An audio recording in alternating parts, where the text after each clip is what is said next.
Shana Tova. One of the most important life lessons I ever learned came from my Little League baseball coach. I was 12 years old, and Milt Fox taught me how to break in a baseball glove. It was not an original method he used, but he articulated beautifully. If you've done this before, you might know. You take shaving cream, right? You rub it into the glove, you massage it into the glove, you tie it up with a rubber band or a belt, and you put it under your mattress, and you sleep on it for a week. At that point, the glove will be ready for use. But to actually get the glove to a point where it is fully broken in, well, that is a lifetime pursuit, which can't be measured in days or weeks or months or years, which is why it's so dramatic and traumatic for a ball player when they lose their glove or they have to purchase a new glove.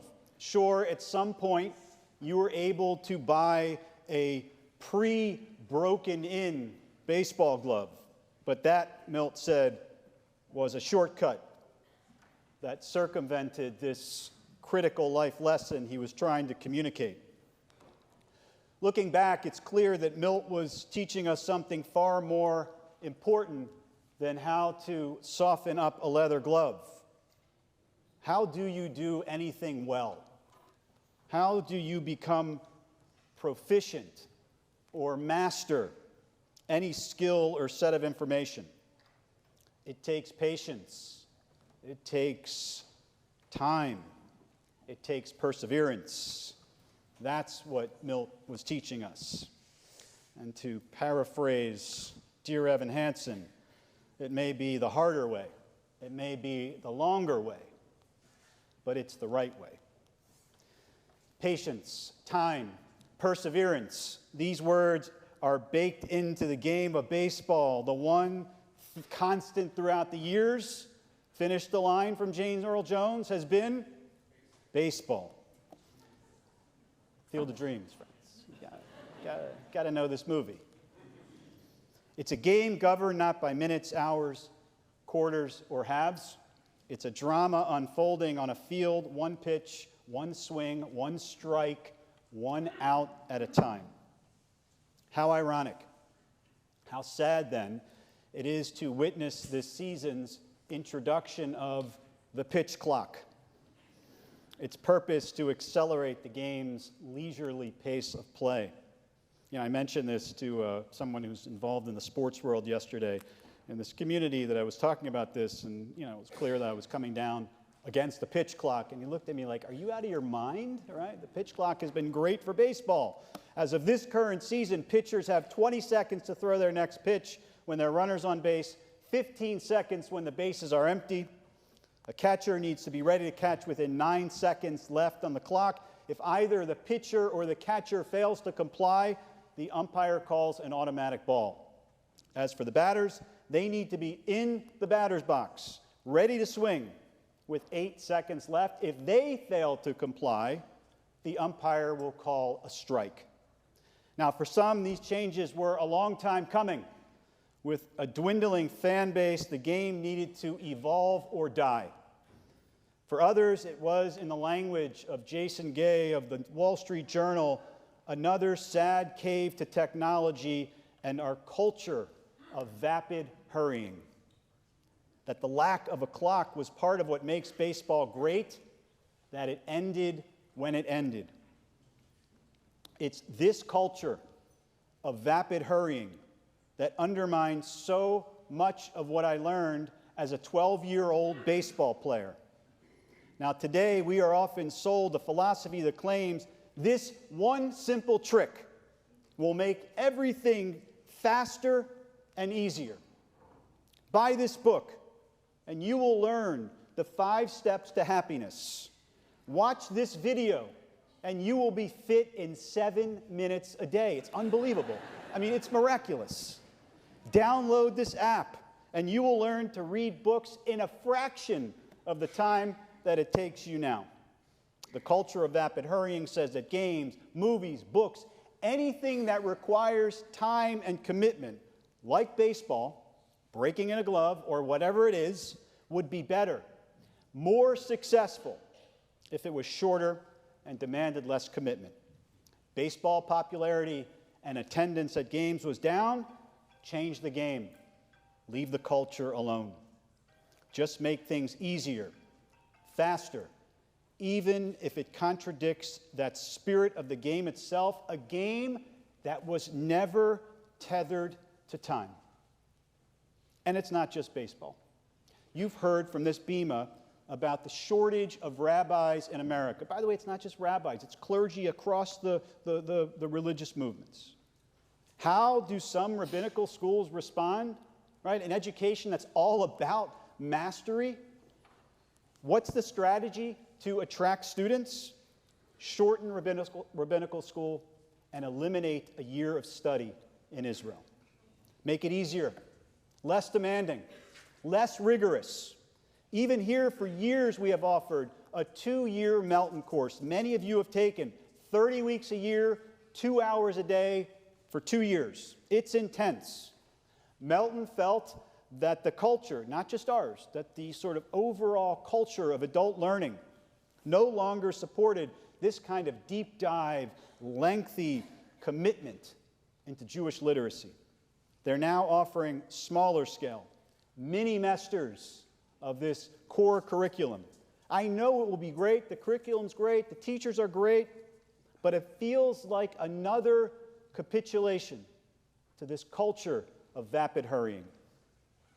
Standing in opposition to this culture is the Jewish tradition, which takes a different approach, a countercultural approach. When it comes to living up to the ideals of our tradition, we see ourselves not as sprinters, but as long-distance runners. Spiritual transformation happens through repetition of sacred acts, day after day, year after year. To paraphrase Maimonides, there's no such thing as sudden, drastic, revolutionary change in the world we live in. Trees take time to grow. The seasons fade slowly into one another. Day turns into night. Processes take time. There are no shortcuts. There's one person from our history who best exemplifies this countercultural message of our tradition. Rabbi Akiva, the Talmud tells us, began life in complete intellectual ignorance. And he wakes up one day to his own ignorance, and he decides that that doesn't need to be a permanent condition of his life. Now, what were Rabbi Akiva's beginnings? It said up to the age of 40, he had not studied one thing, knew nothing about Judaism. One time he was standing near a well in Lida, and he sees a stone that's hollowed out. And he says to himself, who hollowed out this stone? How did this stone get sort of etched out? And he was told that it happened because a drop of water fell on this stone day after day, year after year. And they said, Akiva, haven't you read that water wears away the stone from Job? The rabbis go on to describe how Rabbi Akiva heard this verse, decided that if water could penetrate stone the way it penetrated the stone he was looking at, then Torah could penetrate his mind and his heart. What did he do? He immediately sat in a children's school and began to study. Thus, Rabbi Akiva's studies began at the age of 40 against a background of complete illiteracy. Having humbled himself to attend school with children, think about how that felt for a 40-year-old to be sitting in a first-grade class. Over a period of 13 years, he completely mastered our tradition and became one of the most significant rabbis in the history of Judaism. Rabbi Akiva saw that water wearing away the stone, and he recognized that this mastery he was seeking, it wasn't going to happen overnight. It would require commitment. It would require discipline.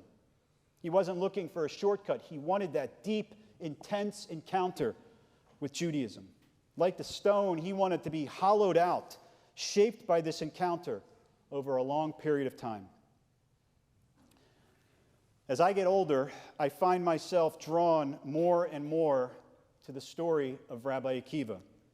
Far from being discouraged by the fact that my runway to master Judaism, to learn all I need or want to know about this tradition, is actually shrinking every year we arrive at this moment. The experience of life, with all the blessings, with all the challenges, with all the opportunities, have inspired me to double down on a teaching from my revered rabbi, my revered teacher, Chancellor Ismar Schorsch, who said, Judaism is nothing if not a lifelong repetition of sacred acts that have the power to imbue our mundane lives with touches of eternity. It doesn't really work unless we practice it daily. By the way, just parenthetically, Chancellor Schorsch wrote that in the Devar Torah for Rosh Hashanah years ago, and he was reflecting on Cal Ripken breaking the record of most consecutive games, right? The need for endurance. That's a gift to all you Orioles fans out there. I want to feel that touch with eternity that Chancellor Schorsch speaks about. To connect with something that is bigger than myself.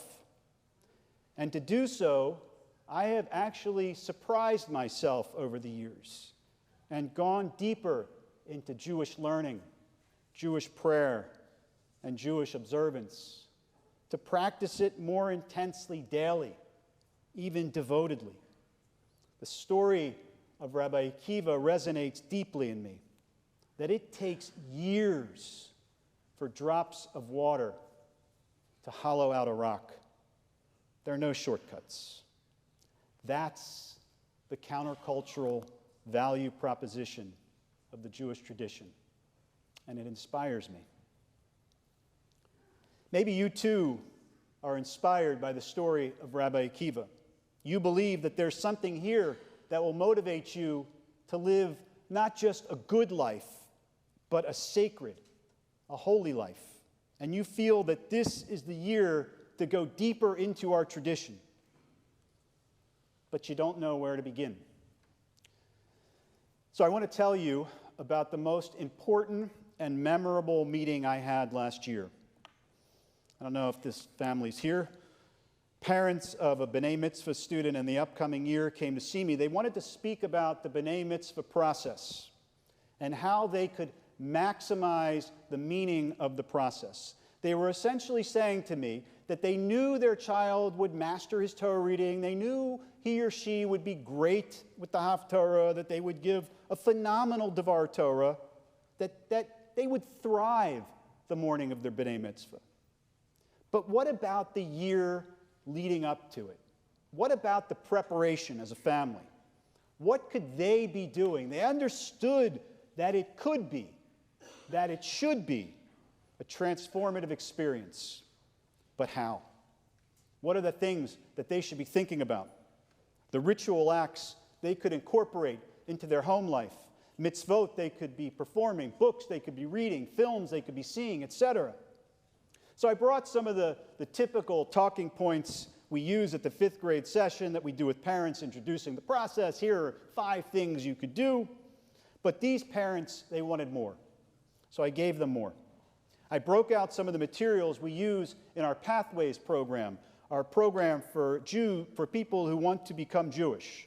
We use a framework where each month is an opportunity to learn some new Jewish skill, perform some new mitzvah obligation, engage with Judaism on some communal level.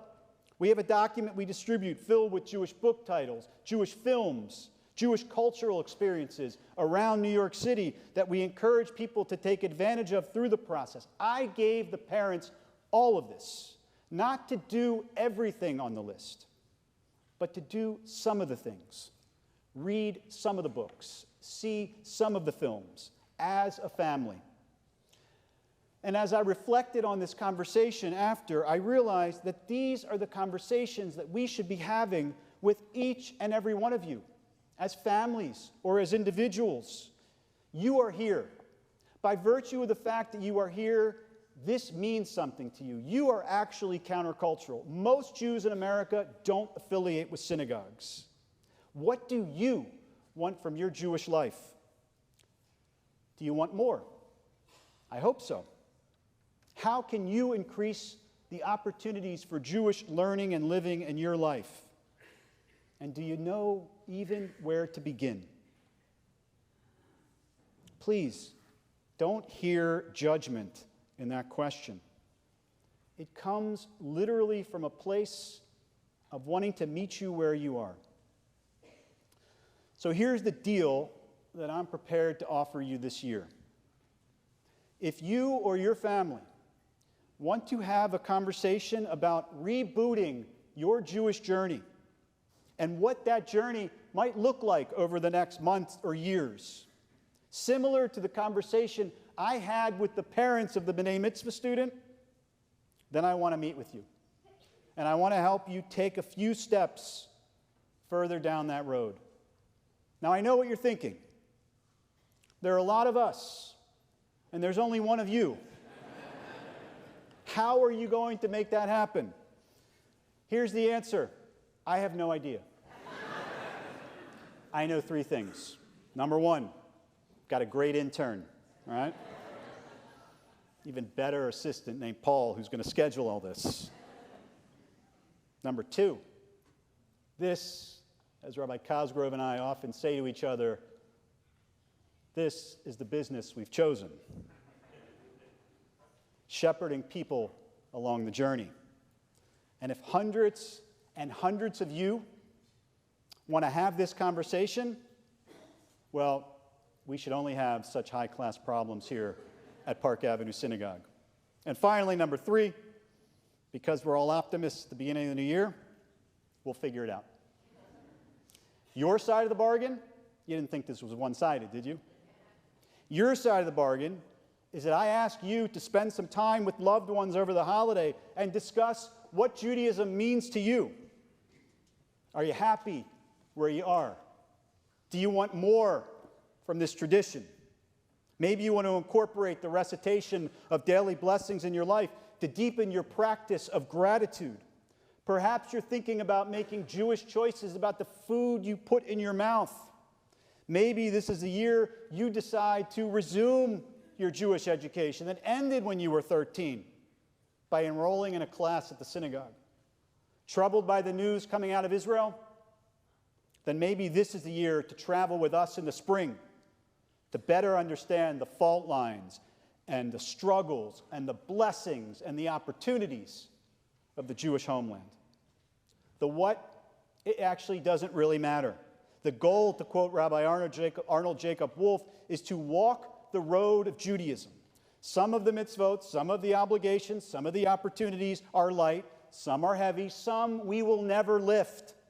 Wherever you are on that road, whatever it is within your capacity to lift, we're here to help. As a wise man once said to me, synagogues are in the retail business. We create Jews one Jew at a time.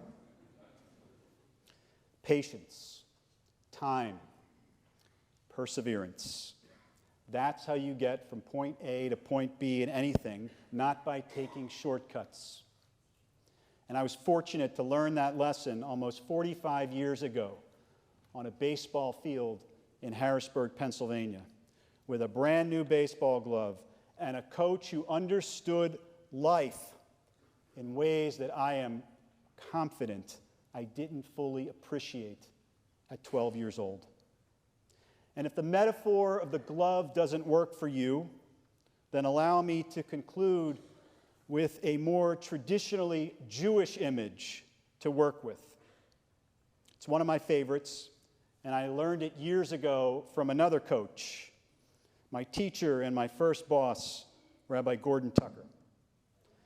The Torah tells us that when ascending the altar, the priests are not allowed to use steps. They're only allowed to go up to the altar by way of a ramp. Now, why is that? Why is a ramp preferable to a ladder? What's the difference?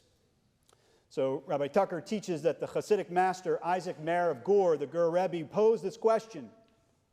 Picture yourself blindfolded, he said, and you have two options to ascend something, ascend a structure. One option is to use a ladder, which, by the way, is the quickest way to the top, right? You look at a mountain, the quickest way is to go straight up. And the other option is to use a long and winding ramp.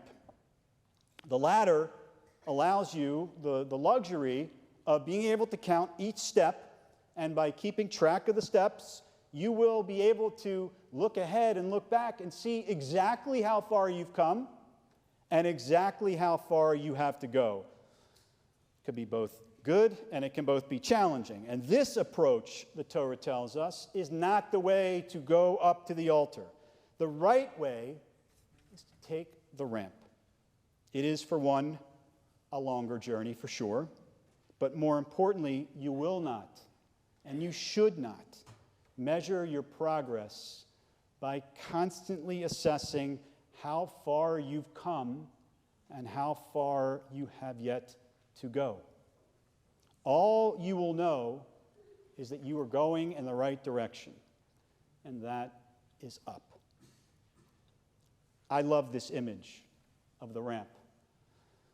For my own spiritual journey and for the work I am blessed to do with this sacred community, I share this image with you as a way for you to think about your own spiritual journey and the path that you will take towards imbuing your lives with touches of eternity.